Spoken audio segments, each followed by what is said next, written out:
Salut les quatrièmes. Alors on se retrouve aujourd'hui pour continuer le thème 3. Le thème 3 c'est toujours l'énergie.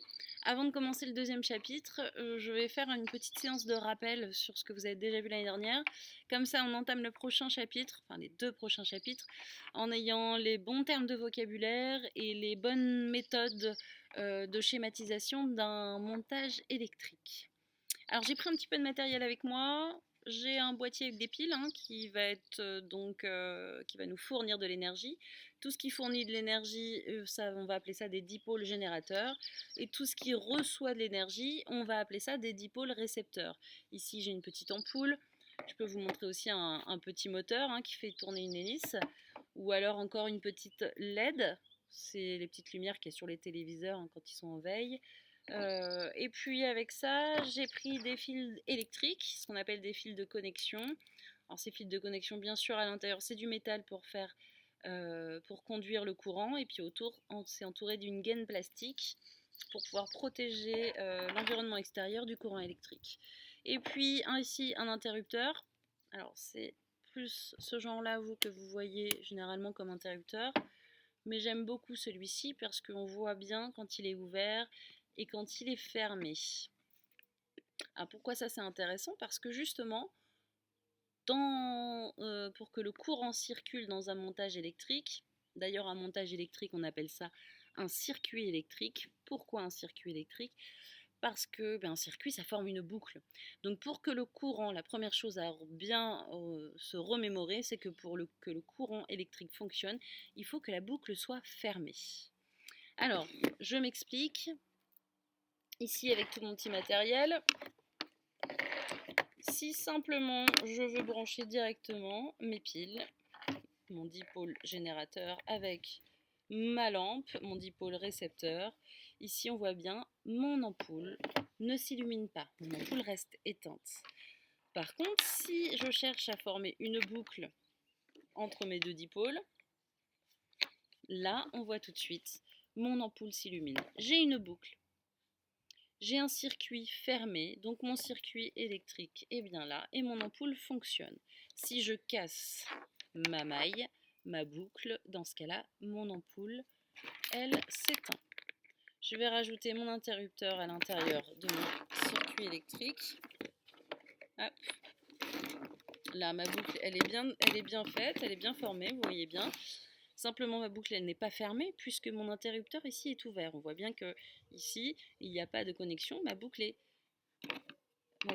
ouverte. Et si je ferme ma boucle, si je ferme mon interrupteur, ici, tout de suite, mon ampoule s'illumine. Ma boucle est donc bien fermée. Et dès que je rouvre, hop, mon ampoule s'éteint. C'est la première chose à bien se rappeler. Et puis la deuxième, c'est le sens conventionnel du courant. Alors c'est pas forcément la réalité, n'empêche qu'on a désigné un sens conventionnel du courant depuis longtemps. Et ce sens conventionnel du courant, il va du plus vers le moins. Vous pouvez regarder chez vous, si vous avez des piles, vous avez toujours un plus, un moins. Et quand vous devez les insérer dans un appareil, c'est pareil. On vous indique où insérer le plus et le moins. Alors, ce sont des choses aussi importantes. Alors, à partir de ce moment-là, ce que vous avez vu aussi les années précédentes, c'est de réaliser un schéma. Encore une fois, on va chercher à modéliser, c'est-à-dire à représenter la réalité de façon simplifiée, pour pouvoir expliquer et pour pouvoir l'étudier. Donc, on va utiliser pour chacun des dipôles des symboles, ce qu'on appelle des symboles normalisés. Et les fils électriques, ça va être des traits. Un interrupteur a un dessin très particulier, on le voit ici. Un générateur, c'est pareil, il peut avoir deux sortes de dessins, mais en voilà un. Et puis la lampe, c'est un rond barré, on le voit ici. Mon moteur, ça va être un petit M entouré. Vous avez aussi les petites LED. C'est pareil, vous avez le symbole aussi dessus. Alors, je récapitule ce qu'on a vu ici, puis ensuite on va se faire le schéma. Hop. Alors, donc le circuit est une boucle fermée, absolument. Un circuit électrique est une boucle fermée, sinon le courant électrique ne circule pas. Le sens conventionnel du courant, c'est du plus vers le moins. Et pour réaliser un schéma, on utilise des symboles normalisés. On différencie les dipôles générateurs, ceux qui fournissent l'énergie. Alors, dipôle générateur, on a celui qui a marqué sur le boîtier, c'est un G au milieu d'un rond. Et puis on va avoir un plus et un moins à mettre.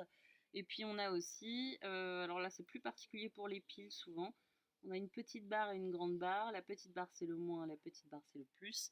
Et ça c'est aussi un symbole normalisé. Donc ça c'est plus pour les piles le deuxième. Et puis tout le reste, ça va plutôt être le G entouré. Une lampe, on a dit, c'était un rond barré. Le moteur, c'est un M entouré. Et alors une diode laisse passer le courant seulement dans un seul sens. Et si elle est lumineuse, hein, comme notre LED, ici, il va y avoir deux petits traits en plus. Les fils de connexion, eh bien ça, tout ce qui est fil, ça va être juste des traits bien droits.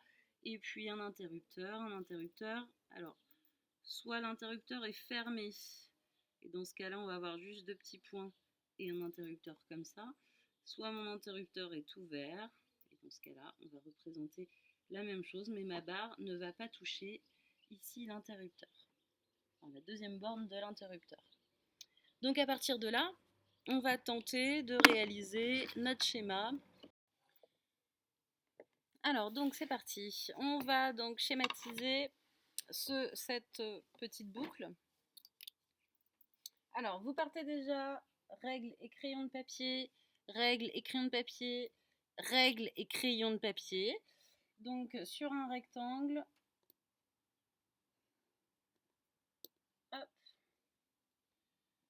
ici, vous partez d'un rectangle comme ça, ou d'un carré, ça fonctionne aussi, règle et crayon de papier.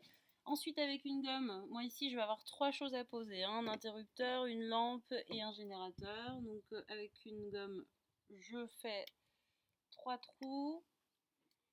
Donc je pose ma pile ici, le plus, le moins, j'ai une lampe et j'ai mon interrupteur.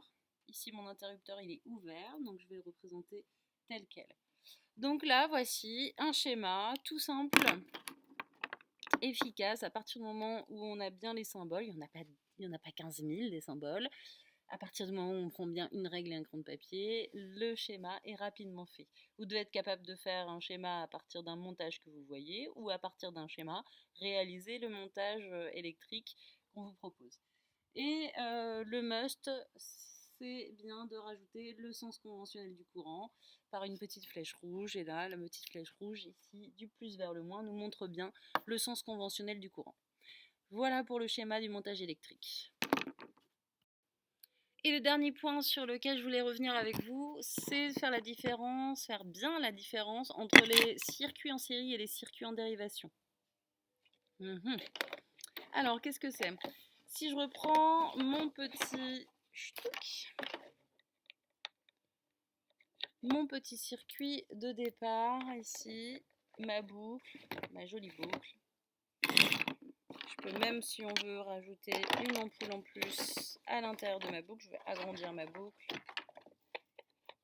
Et voilà, deux ampoules. Ici, j'ai une boucle qui est constituée que d'une seule maille. J'ai une seule boucle, une seule maille. Donc ici, si je ferme, alors, comme j'ai une pile sur deux ampoules, là, elles ne s'illuminent pas beaucoup, mais elles sont en train d'être illuminées. Ça, c'est ce qu'on appelle en série. Depuis tout à l'heure, on est en série. C'est une seule boucle.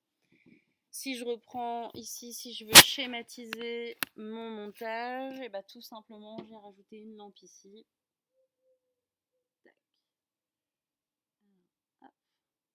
J'ai rajouté une lampe ici. Je forme une seule maille, une seule boucle. Je suis en circuit en série. Le circuit en dérivation, lui, il va former plusieurs mailles. Alors regardez, ici je reprends la deuxième lampe que j'avais installée. Je me remets dans notre circuit de base, notre simple boucle avec une lampe. Et je vais aller brancher cette deuxième lampe là. Ça nous gêne. Voilà. Je vais aller brancher cette deuxième lampe en dérivation. Donc je vais me mettre sur les bornes de ma lampe 1.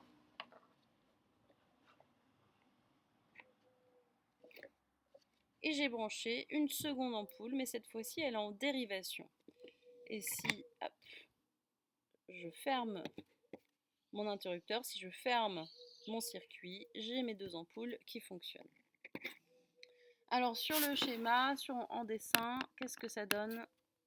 Ici, je vais revenir, j'avais reformé ma boucle simple de départ et je me suis mis en dérivation, c'est-à-dire que sur les bornes ici de ma lampe 1, je suis venue mettre une lampe 2. Donc je vais préciser que j'ai mis une lampe 2 ici. Et là, donc j'ai une première maille et une deuxième maille. Ça, celle-ci, c'est la maille principale parce que vous avez le générateur qui est dans cette maille. Et ensuite, vous avez une seconde maille ici qui porte la lampe numéro 2. Ça, c'est un circuit en dérivation. Pratiquement tout ce que vous avez autour de vous, dans les maisons, les multiprises, pratiquement tout est branché en dérivation. Ça permet de brancher plus de choses, ça permet que tout puisse fonctionner en même temps. Donc on étudie les 2 circuits, mais sachez que c'est celui en dérivation qui est le plus rencontré autour de nous. Voilà pour la séance de rappel. Si ça va trop vite, regardez-le une deuxième fois, c'est pas très long, vous avez vraiment tout ce que vous avez vu l'année dernière et tous les vocabulaires. Vous avez votre cours à noter, surtout notez-le bien. Pour ceux qui s'en souviennent, j'en suis ravie, mais notez-le quand même. Et jouez le jeu, faites les schémas dans les règles de l'art, crayon de papier, règles. Merci. Et on se retrouve donc la prochaine fois pour débuter le chapitre suivant, où nous parlerons des grandeurs de l'électricité, c'est-à-dire la tension et l'intensité. Ce sont 2 grandeurs pour caractériser un courant électrique dans un circuit. Et les lois qui tournent autour de ces 2 grandeurs. Voilà. Je vous laisse ici, je vous souhaite une excellente journée. À très bientôt. Salut les 4e!